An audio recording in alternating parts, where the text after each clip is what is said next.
നിസാം സെയ്ദ്, ഇവിടെ ആ പ്രസക്തമായ ടെക്നിക്കൽ ചോദ്യമുണ്ടല്ലോ, ടി പി ജയചന്ദ്രൻ മാഷി ചോദിക്കുന്ന ചോദ്യം.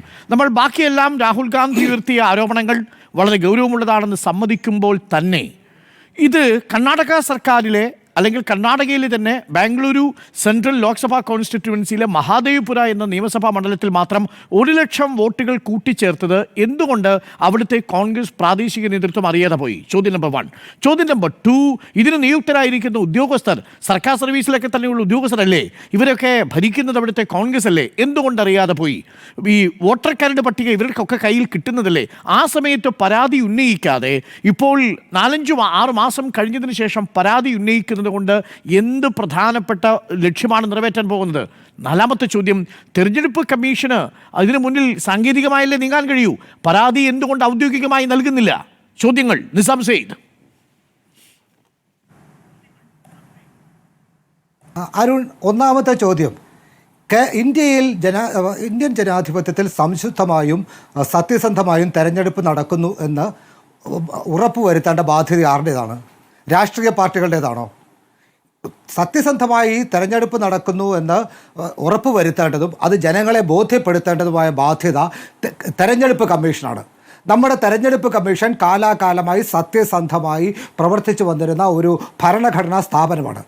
തെരഞ്ഞെടുപ്പിനെ സംബന്ധിച്ച് ആരെങ്കിലും ഒരു ആക്ഷേപം ഉന്നയിച്ചാൽ, ഏത് സാധാരണക്കാരനായ ഒരു മനുഷ്യനും, ഞാനോ അരുണോ ഉൾപ്പെടെയുള്ള ഏത് സാധാരണക്കാരനായ മനുഷ്യനും ഒരു ആക്ഷേപം ഉന്നയിച്ചാൽ ആ ആക്ഷേപം ശരിയല്ല, അല്ലെങ്കിൽ ആ ആക്ഷേപം ശരിയാണെങ്കിൽ അതിന് പരിഹാരം കണ്ടെത്തേണ്ട ബാധ്യത തെരഞ്ഞെടുപ്പ് കമ്മീഷനാണ്.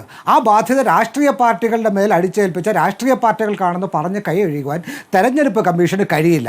തെരഞ്ഞെടുപ്പ് കമ്മീഷൻ്റെ ബാധ്യതയാണ് തെരഞ്ഞെടുപ്പ് സുതാര്യമായും സത്യസന്ധമായും നടക്കുന്നുവെന്ന് ഉറപ്പുവരുത്തുകയും അത് ജനങ്ങളെ ബോധ്യപ്പെടുത്തുകയും എന്നുള്ളത്.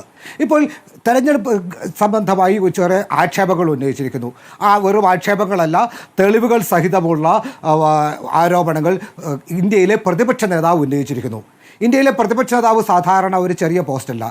തെരഞ്ഞെടുപ്പ് കമ്മീഷണറെ നിർണ്ണയിക്കുന്ന സമിതിയിലെ ഒരു അംഗമായ ഭരണഘടനാപരമായ സ്ഥാനമുള്ള ഒരു സ്ഥാപനമാണ് ഇന്ത്യയിലെ പ്രതിപക്ഷ നേതാവ്.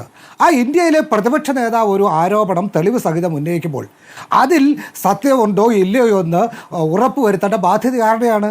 ഇന്ത്യയിലെ തെരഞ്ഞെടുപ്പ് കമ്മീഷൻ്റേതാണ്.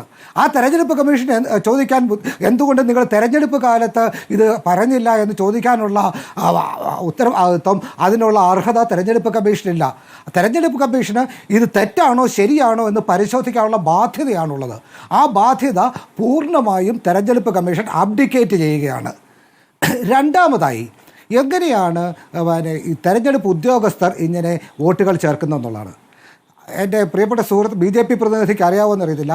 തെരഞ്ഞെടുപ്പ് ഉദ്യോഗസ്ഥരായി നിങ്ങൾ പ്രവർത്തിക്കുമ്പോൾ, നിങ്ങൾ ഏത് ഉദ്യോഗസ്ഥരാണെങ്കിലും, നിങ്ങൾ ഏത് സർവീസിലാണെങ്കിലും, നിങ്ങൾ നിശ്ചയമായും കേന്ദ്ര ഇലക്ഷൻ കമ്മീഷൻ്റെ നിയന്ത്രണത്തിലുള്ള ഉദ്യോഗസ്ഥരായാണ് നിങ്ങൾ പ്രവർത്തിക്കുന്നത്.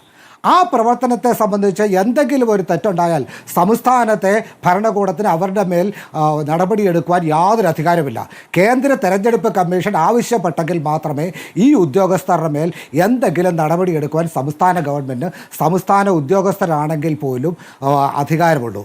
അവർ കേന്ദ്ര തെരഞ്ഞെടുപ്പ് കമ്മീഷൻ്റെ പ്രതിനിധികളായാണ് പ്രവർത്തിക്കുന്നത്. അവരെന്ത് ചെയ്യുന്നതിനും അതിന് ഉത്തരവാദിത്വം കേന്ദ്ര തെരഞ്ഞെടുപ്പ് കമ്മീഷൻ്റെ പ്രതിനിധികൾക്ക് മാത്രമാണ്.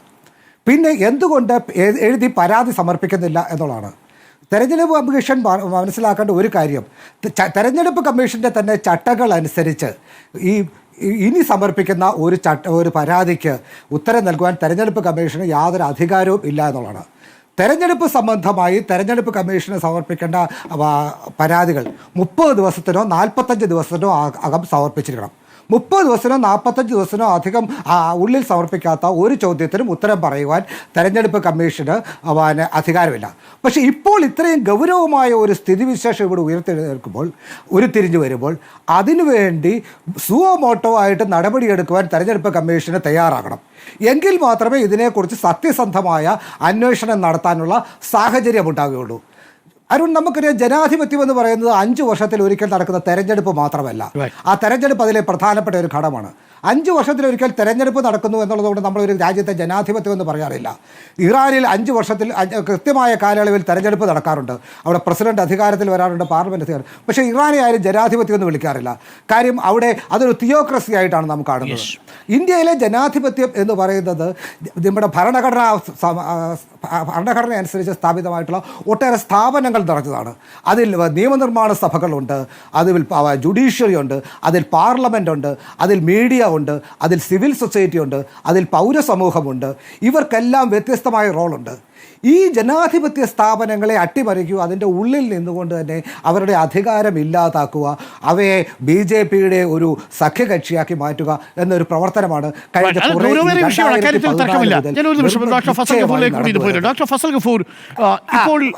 ഒരു കാര്യം കൂടി ഞാൻ പറഞ്ഞോട്ടെ. ഇന്ന് രാവിലെ ഞാനൊരു ട്രോള് കണ്ടു. ആ ട്രോളിൽ പറയുന്നത് NDA മന്ത്രിസഭയിൽ അംഗമാകും, ഇലക്ഷൻ കമ്മീഷൻ അംഗമാകും എന്ന വാർത്ത ഇലക്ഷൻ കമ്മീഷൻ നിഷേധിച്ചു. പുറത്തു നിന്നുള്ള പിന്തുണ നൽകുക മാത്രമേ ഉള്ളൂ എന്നുള്ളതാണ്. ആ ട്രോള് യാഥാർത്ഥ്യമാകുന്ന ഒരവസ്ഥയാണ് ഇന്ന് ഇന്ത്യയിൽ കാണുന്നത്. അല്ല, ഒരു പരിധിവരെ ശരിയുമാണ്. കാര്യം തെരഞ്ഞെടുപ്പ് കമ്മീഷനെ തെരഞ്ഞെടുക്കുന്നത് ആരാണ്? പ്രധാനമന്ത്രിയും പ്രധാനമന്ത്രിയുടെ ക്യാബിനറ്റിലെ മന്ത്രിയും. അവർ രണ്ടുപേരും കൂടി തീരുമാനിച്ചാൽ തെരഞ്ഞെടുപ്പ് കമ്മീഷനെ, പിന്നെ ഒപ്പോസിഷൻ ലീഡർ നാമമാത്രമാണ്. ചീഫ് ജസ്റ്റിസിനെ മാറ്റിവെച്ചല്ലോ. അതിന് മറുപടി പറയേണ്ടത് TP ജയചന്ദ്രൻ മാഷാണ്.